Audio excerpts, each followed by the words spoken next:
किसी ने बड़े कमाल की बात कही है कि भक्ति अगर भोजन में मिल जाए तो भोजन प्रसाद बन जाता है, और भक्ति अगर पानी में मिल जाए तो पानी चरणामृत बन जाता है। नमस्ते दोस्तों, मैं हूं आरजे कार्तिक। एक बड़ी छोटी सी कहानी। एक गांव के बाहर झोपड़ी में महात्मा जी रहते थे और उनकी झोपड़ी से कुछ दूरी पर एक और झोपड़ी थी जिसमें एक परिवार रहता था। महात्मा जी दिन भर राम नाम की धुनी जो है लगा के रखते थे, राम राम राम राम जपते रहते थे, ढोलक पर बड़ा कीर्तन करते थे। और वो जो परिवार रहता था उसके मुखिया को लगता था कि इससे हम डिस्टर्ब हो रहे हैं, परेशान हो रहे हैं। तो एक दिन उससे रहा नहीं गया, वो दौड़ के गया और बाबा जी से लड़ाई करने लगा कि आप ये क्या दिन भर राम राम राम राम जपते रहते हैं, राम जी क्या आपको भोजन देते हैं? बाबा जी ने कहा मुझे तो भोजन मेरे राम जी देते हैं। उस आदमी ने कहा लेकिन मुझे नहीं देते, मुझे नौकरी पे जाना पड़ता है, काम धंधा करना पड़ता है, सोने को जो समय नहीं मिलता, आप दिन भर बजाते रहते हैं, वो करते रहते हैं। तो महात्मा जी ने कहा कि तुम भी राम राम जपो, तुम्हें भी मिलेगा। इस बात पर दोनों में बहस छिड़ गई और इस बात की शर्त लगी। उस आदमी ने कहा कि ठीक है, फिर देख लेते हैं, आज मैं राम राम जपता हूं और देखता हूं कि क्या मुझे आज आपके राम जी आकर भोजन कराएंगे, मैं भोजन करूंगा ही नहीं। बाबा जी ने कहा ठीक है। तो बाबा जी के साथ बैठ करके वो राम राम राम राम जपने लगा। फिर उसे लगा कि घर जाऊंगा तो बीवी जो है भोजन करा देगी जबरदस्ती, माँ भी है घर पर, वो कहेंगी खाना पड़ेगा, तो क्या करूं। तो वो जंगल में जाकर के राम राम राम राम जपने लगा। एक पेड़ की डाली पर बैठ गया और वहीं पर वो राम राम जप रहा था। और इस चक्कर में वो दूर गया था कि उसे कोई भोजन ना करा दे। अब आप प्रभु की लीला देखिए कि वहां से एक गांव के व्यापारियों का समूह निकल रहा था, ग्रुप निकल रहा था। उन्हें भी भूख लगी थी तो उस पेड़ के नीचे रुक गए, अपने साथ में खाना बनाने का सारा सामान लाए थे, तो भोजन बनाने लगे। और उनका भोजन बन करके तैयार था, वो भोजन करने वाले थे कि किसी ने आकर के सूचना दी कि पीछे से डाकू आ रहे हैं। अब सारे व्यापारी थे, पैसा भी था इनके पास में, सोने चांदी के आभूषण भी थे, तो ये बिना देरी के वहां से निकले कि भोजन छोड़ चलो, भोजन घर जाके फिर कर लेंगे, यहां से चलो। ये चले गए।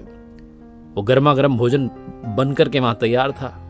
डाकू जब उस जगह आया तो उन्होंने देखा कि बड़ी स्वादिष्ट जो है महक आ रही है और बड़ा अच्छा जो है भोजन बन के तैयार है, लेकिन जिसने बनाया वो खा के क्यों नहीं गया? तो डाकुओं के सरदार ने अपना दिमाग लाया कि हो सकता है ये हम सबको एक साथ मारने की साजिश हो, किसी ने जहर मिला दिया वो भोजन में।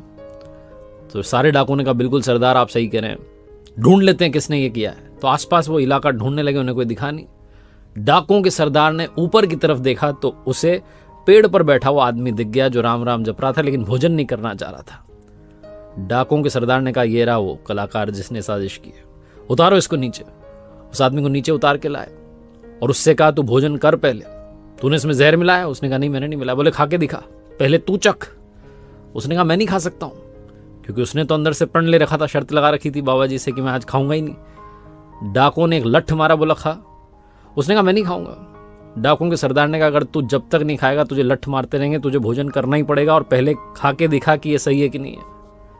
मजबूरी में वो भोजन करने लगा और भोजन करते करते कह रहा था कि प्रभु आपकी लीला अपरंपार है। उन महात्मा जी को जाकर के दौड़ के प्रणाम किया उसने और कहा कि वाकई में राम नाम में ताकत है, आज मैंने प्रण कर लिया था कि मैं भोजन करूंगा ही नहीं, लेकिन डाकुओं ने जबरदस्ती मुझे भोजन खिला दिया।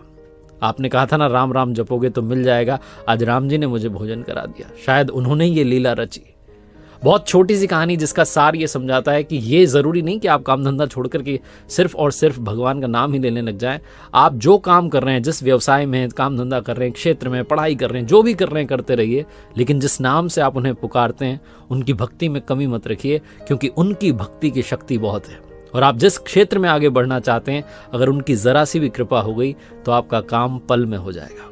एक बार फिर से वही बात जो अक्सर आपसे कहता हूं, ऊपर वाले के आशीर्वाद के साथ, अपनी मेहनत और अपनों के प्यार के साथ कर दिखाओ कुछ ऐसा कि दुनिया करना चाहे आपके जैसा। देखते रहिए हर सोमवार सुबह 9:30 बजे एक नई कहानी और हर शुक्रवार सुबह 9:30 बजे लर्निंग सीरीज का एक नया वीडियो।